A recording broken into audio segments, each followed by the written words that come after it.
Message you don't know, you don't see the person. If you look at the OTT apps, if you have your photograph, it can be misused, right?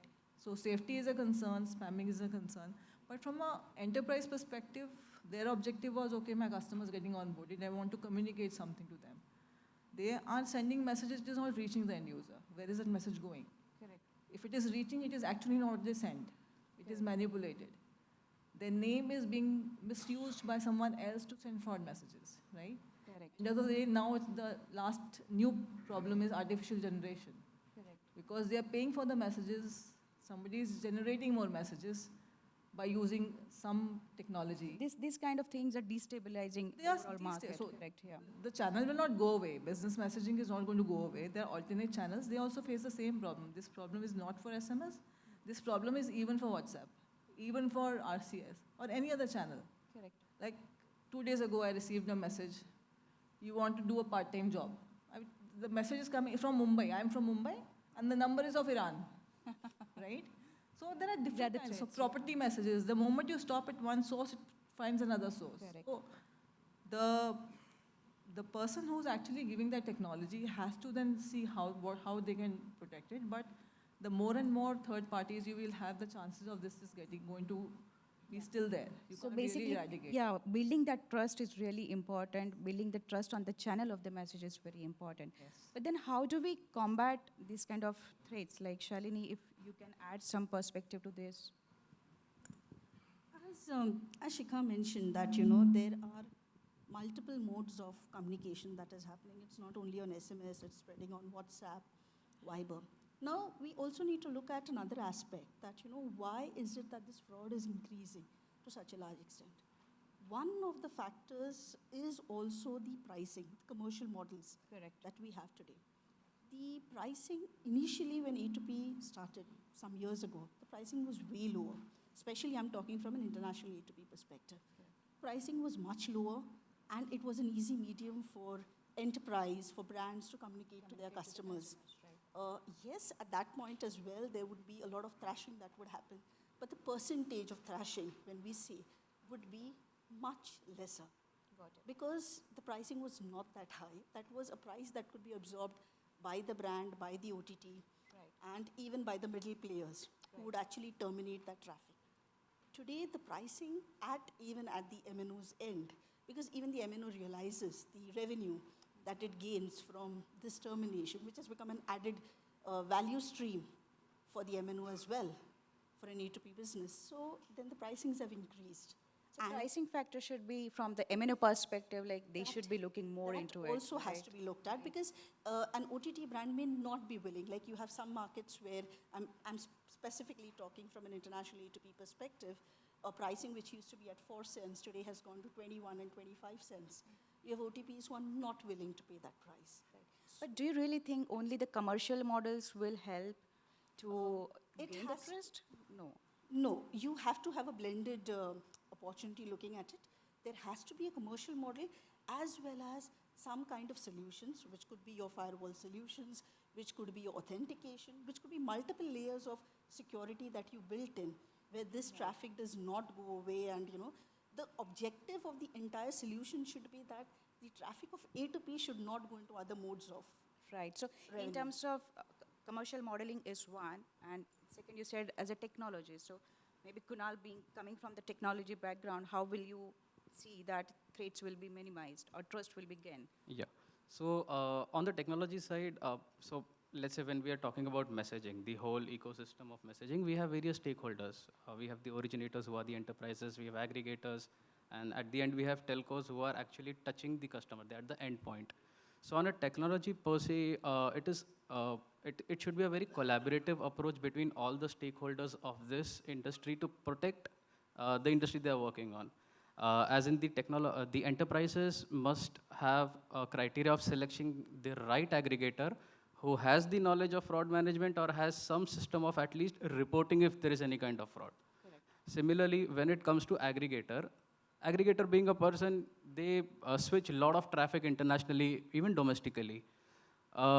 They must have some kind of a technology mechanism, if not to block, at least report or do something about it, put it in a quarantine mode for later termination of the SMSs.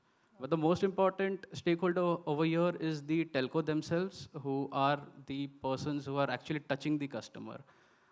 It is important that they are equipped with the latest technologically advanced anti-fraud systems with all the algorithms we have of today, AI, ML. And with the active blocking, they must select the right partner who not only provides the technology, but also knows how to run the technology.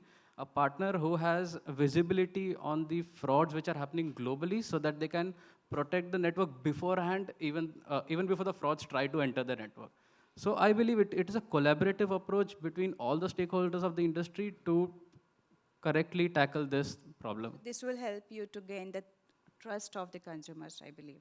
Absolutely, absolutely. So apart from this technology side, we see that there are a lot of initiatives from the government and the telcos within India itself. There are continuous ways where a consumer is updated about the latest fraud trends that is happening and how consumers should be protected Correct. from fraud. So- Like not clicking to any URLs, not sharing OTPs.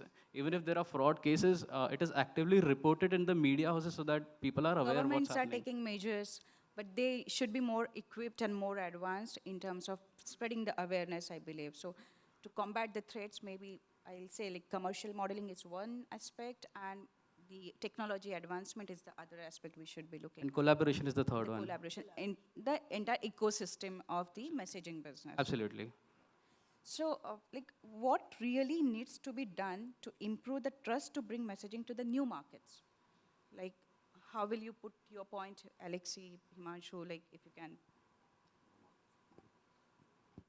Yeah, so to bring the, excuse me, to, So, what really needs to be done to improve the trust to bring messaging to the new markets? absolutely. Unserved market or untouched markets, yeah. Yeah, so there is a lot to be done actually. And I fully agree that there are commercial models that needs to be revised. I fully agree that there should be more done on the technology side in the way of building the trust to the providers, in the way of detecting the fraudulent activity, making the channels more secure. But I believe that there is as well a lot to be done on the regulators side as well, which is a very serious topic. And I believe as well, if we look at the, let's say, types of fraud in the messaging, then you have the ones like traditional ones like smishing, CLI spoofing, and those ones that there are systems there that can actually detect it, and they are quite regulated by the agreements between the aggregators, between the brands.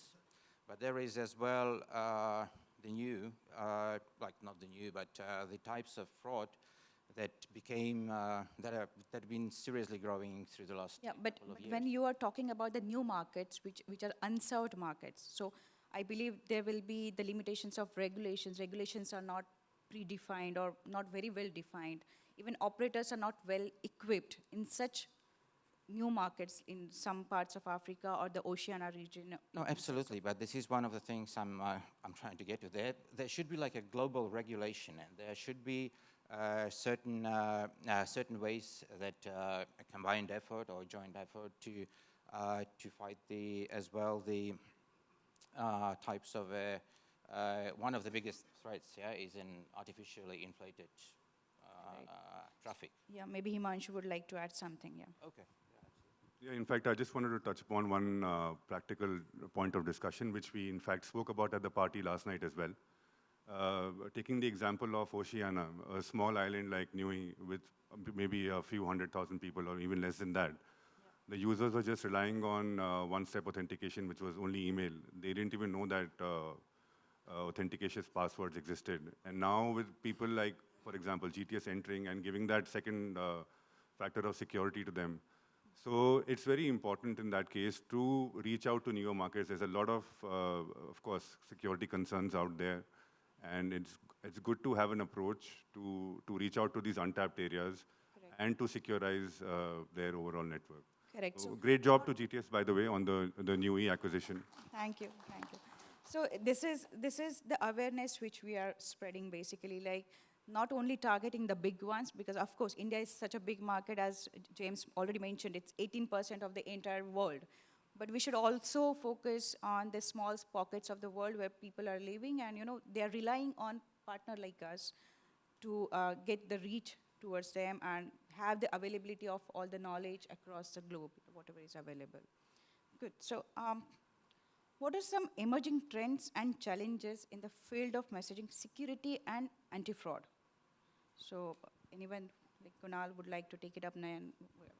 Yeah. Well, talking about the emerging trends, when we talk specifically about messaging, we should not, we actually, many times mistakenly, we just select one channel of a traditional messaging way. But, every year we talk about that A2P is growing in double digits. But what about the OTTs, which are going in triple digits? Correct. Okay, OTT again, a messaging application. These applications, the application owners, when I say, they have recently started doing messaging as a service to many of the consumers. But SMS being one of the oldest channel, there has been quite an awareness about the need of the anti-fraud, the SMS firewalls, and frauds related to the messaging on the traditional channel. But what about the OTTs? We see that there is a lot of encryption going on, and there is limited access to the data of messaging, especially the metadata of the messaging, which is a key factor to detect or define a particular message as a fraud or not. So such kind of hindrance in the data of the traffic is a biggest technological challenge which I see as of now. And this is where, again, I would push to the same point of collaboration, which is very important between all the stakeholders. Correct, correct. Good, good. I think that's very important.